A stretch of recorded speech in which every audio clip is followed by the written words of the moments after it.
This channel is for educational purposes only. Make sure you do your own due diligence before making any investments. And there is inherent risk in trading, so it's speculative. Just make sure you keep that in mind. Hi, just to give you a quick reminder, anyone who saw my show Stock Talk on stockcharts.com TV, I'm due on Thursdays. It's in the afternoons. If you want to get any of stocks that you're interested in analyzed by me, send your request to stocktalk@stockcharts.com, and I'll try and get them in for Thursday's show. So just take a quick look at that and pick out a few that might be of interest. Hi, this is Joe. We're going to talk about multiple time frames today, but I'm going to look at one single time frame, what the things that are important for one single time frame. And then I want to show you how I would sort of apply that to a multiple time frame approach. So I want to start by just showing you the four things that I think are crucial that you need to get a feel for and understanding for in each individual time frame. And then I'm going to show you an example of how it would be used to get how they could be used together. So I'm going to use XLB as the example today, but let's just first look at the four kind of keys for each time frame. One being the trend, and we can use the moving averages for this. We could use the zigzag chart. We can use just the price trend. Number two is momentum. Again, we could use the moving averages, but in many cases, we're going to be using MACD and ADX. Three is longevity. And for that, we're going to usually use the moving averages and the price action. And then four is overbought, oversold. And usually you can use the RSI 5 for this on any time frame, but I'm going to show you how I would use it with the 18 MA. So I'm looking at the XLB, and I want to just, you've got four different time frames up, but I'm going to start with the monthly, and I'll actually expand this out.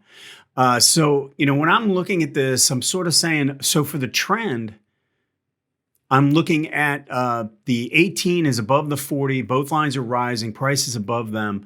And, I would consider that positive. Now, I could strip the lines off and I could look at the price action. See, this is at an all-time high. It's taken out these highs, clearly in a pretty strong trend.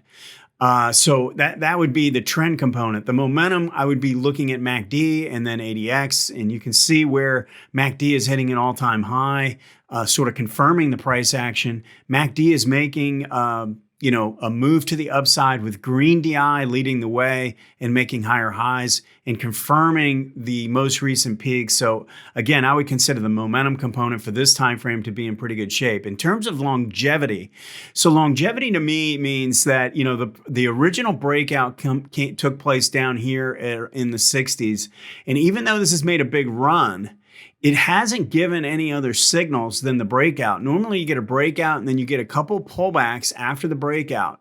Again, this is in a single time frame. So on the monthly chart, we really haven't had a pullback play. Now, because this made such a big move, maybe it only gets one pullback and then a move to the upside. We'll have to see. But I like to look for at least two pullback plays, and then I expect a much more complex corrective pattern. So when I look at this on a monthly chart, I don't think it's that late, even though it's made a big move. What it shows me is number four is overbought. I mean, this has made a big run away from the 18. You want to look at the price action relative to the 18 MA. If it gets too far away, that would be considered overbought. You kind of have to eyeball this. This isn't something where you're going to have an indicator. Now, you can use the RSI 5, and if that gets up in the high 80s, low 90s, mid 90s, something like that, then in that time frame you are definitely overbought. The same thing holds true on the downside. If you get stretched away from the 18 to the downside, and again, that can be confirmed using an RSI 5, but I like to look at it, just sort of eyeball it like this. And then if I see it stretched away, then I actually will go down to a lower time frame and look at the momentum characteristics to tell me that maybe this is getting ready to work its way back down towards the 18, on the higher time frame.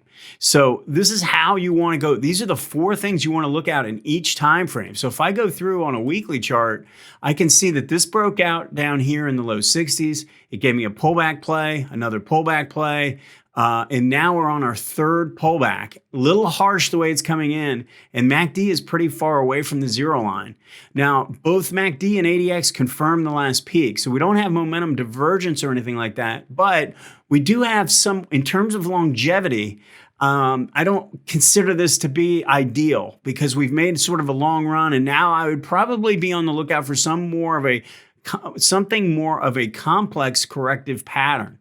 So this is the way I think you want to identify that. Now, it's not overbought. It never really got too overbought. It got a little bit away from the 18, and you want to recognize when it's away from the 18 like that. But I never see any real extension away that makes me leery in this time frame. So now we just have to identify whether this is going to hold. And is the 18 and the 40 continue to rise, or are we going to go through a pattern where the 18 rolls over, and then we got to start thinking that the MACD is going to correct pretty significantly. So this, again, we're looking at one time frame. Right now, let's go to the daily.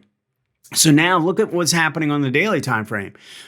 This is all happening at the same time, right? The 18-month is overbought and extended and overbought, and the daily, I think, is oversold. Look at how far away from the 18 you are right now.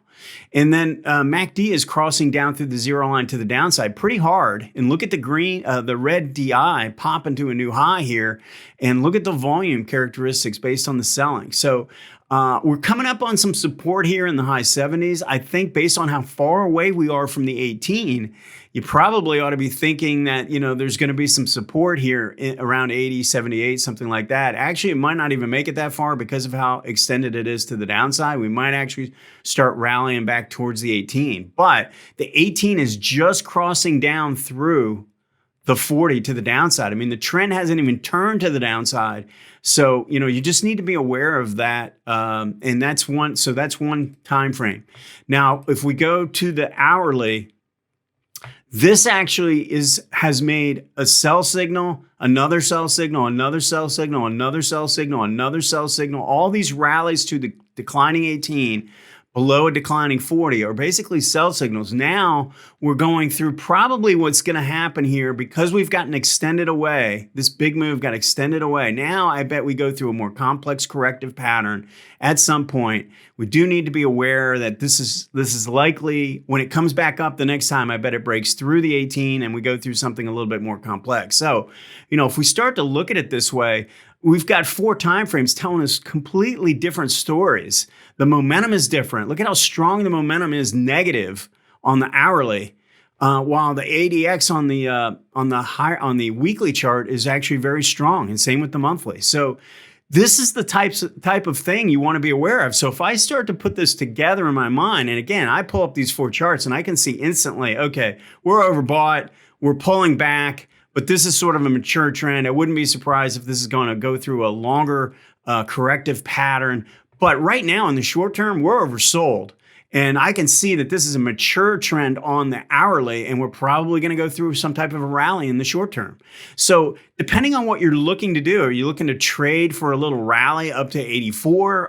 Then you'd be more bullish on this. If you're looking at this longer term, you probably say, okay, well, I don't like the way this is coming in. Too violent, big red bar to the downside to the 18. I'm not interested in buying this pullback right now. I need to see how this opposing trend develops on the daily. And then if I'm looking this on a longer term time frame, I'm saying, you know what, we're probably due to pull back a little bit closer to the 18, even if it's a pause. And so maybe that causes this to go sideways on the weekly chart, causes the 18 to flatten out, causes the MACD to work its way down a little closer to the 0 line. So these are the types of things I want you to get better at, looking at the 4 time frames and how they're working together. I'm saying right now, we're coming into the 18. We came in too hard. I'm not buying this from a longer term standpoint, but if I wanted to trade like a reversion trade back up to the 18, that'd be what I would be thinking. It's sort of an aggressive play, in my opinion. But if you're nimble and you like to trade short, really, really short term, that's how I would be looking at this. So, anyway, that's how you want to improve your analytical skills. Get these 4 time frames up. Start looking at those 4 things in each time frame, and I think you'll get better and better. All right. Post any comments or questions, and we'll see you next time.